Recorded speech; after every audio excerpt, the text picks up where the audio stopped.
Russia is conducting simulated bombing runs over Norway.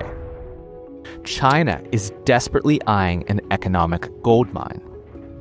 And the US is militarizing the Arctic. Why? Because Norway has discovered something worth more than the entire GDP of the United States. Beneath the quiet fjords of Norway lies a $24 trillion treasure. The largest phosphate deposit ever found will shake the foundations of global economics. How will a country of less than 6 million people leverage these riches and the power it unlocks? The world's reliance on phosphate has been growing for decades, with applications ranging from fertilizers to lithium-ion batteries. However, the world's phosphate reserves have been depleting rapidly, creating a tenuous situation for global food security and technological progress. Until now, Morocco has been the largest player in the global phosphate market, controlling approximately 70% of known deposits. This concentration of power in a single nation has raised concerns about potential supply disruptions and price manipulation. The fragility of this situation was clear when phosphate prices skyrocketed from early 2021 to 2022, and there wasn't much that the world could do. Norway's discovery, with deposits estimated to be worth $24 trillion, has the potential to supply global demand for the next 50 years. And that will alter global alliances and economic partnerships. Nations that have been dependent on Morocco for their phosphate can now look to Norway as a potentially more stable supplier. And the timing of Norway's phosphate discovery is even more significant when viewed in the context of growing concerns over China's dominance in rare earth elements. Norway's emergence as a major player in phosphate, while being a reliable partner to the West, reduces vulnerabilities to potential resource-based leverage. However, Norway now faces a pivotal decision that will shape not only its own future, but potentially the future of global resource management. They'll have to navigate the treacherous waters of sudden resource wealth and avoid the pitfalls that have plagued other nations in similar situations.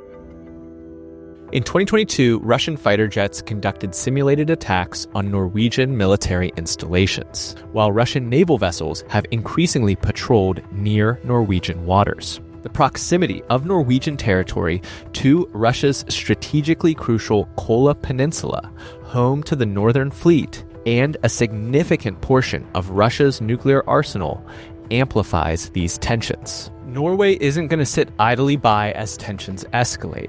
It's not just buying weapons, it's preparing for war. The country's response to these mounting pressures has been swift and militaristic. It's announced plans to invest an additional 600 billion crowns, that's $56 billion, into its military capabilities over the next 12 years. This is not routine defense spending. This is the rapid militarization of a resource fortress. That $56 billion buildup is specifically designed to protect these phosphate deposits from Russian aggression.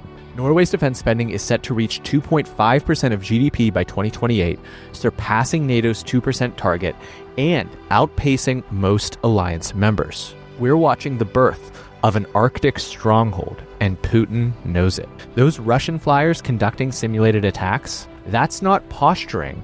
It is reconnaissance. Every flyover is mapping Norwegian defenses, probing for weaknesses in what could become Europe's most strategically vital territory. Simultaneously, China, which is heavily reliant on phosphate imports for its agricultural and industrial needs, is eyeing Norway's newfound wealth with keen interest. Currently, China imports over 70% of its phosphate, primarily from Morocco and the United States. Access to Norwegian phosphate could significantly reduce China's dependence on these sources. For the United States and the European Union, Norway is their best bet to serve as a counterweight to Russian and Chinese influence in the Arctic.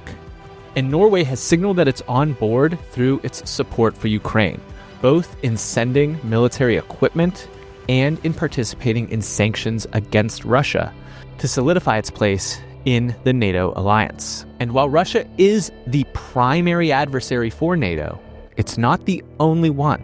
China would love to reduce this dependency, but that is a point of leverage that NATO could use in future negotiations. In 1990, as oil wealth began flooding into Norway, the country established the Government Pension Fund Global. This sovereign wealth fund has grown to become the world's largest, with assets exceeding $1.6 trillion, roughly $300,000 for every Norwegian citizen.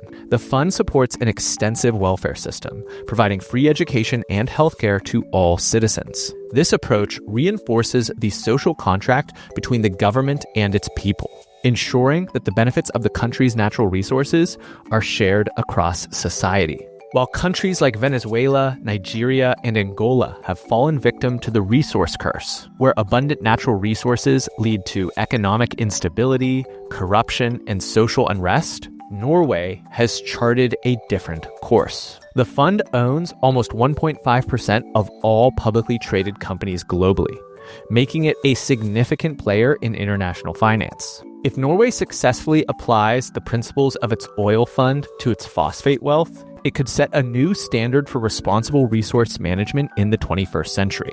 However, the phosphate industry brings its own set of environmental and ethical concerns. Norway must balance economic potential with sustainability commitments, potentially developing new technologies for environmentally friendly extraction and establishing strict regulations to prevent environmental degradation. But Norway's ambitions extend far beyond resource extraction. They want to be an energy juggernaut. The country plans to increase its offshore wind capacity from the current 2 gigawatts to a staggering 30 gigawatts by 2040. This massive expansion requires an estimated investment of $70 billion, and it'll bolster Norway's domestic energy security and position it as a major exporter of clean energy to Europe. Norway is also pioneering carbon capture storage technologies, leveraging its expertise in offshore operations. The Northern Lights project, a joint venture between Equinor, Shell, and Total, is set to become one of the world's first cross-border CO2 storage facilities. With an initial capacity to store 1.5 million tons of CO2 annually, the project could revolutionize global efforts to combat climate change. And in a bold move, Norway is repurposing its subsea technologies for deep-sea mining of critical minerals. This shift would help secure supplies of rare earth elements that are essential for renewable energy technologies. And there's buy-in for this across Norwegian society.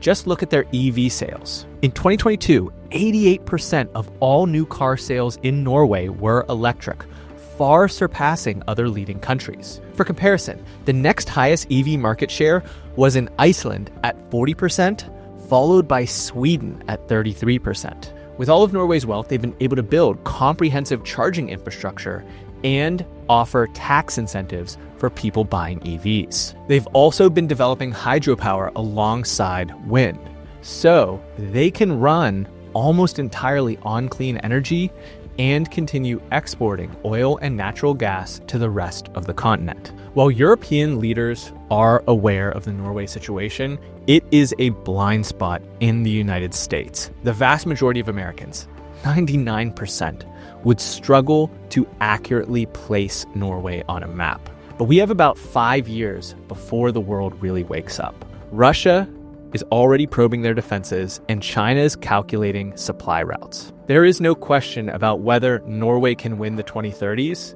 It's just going to come down to, can they survive long enough to claim their prize?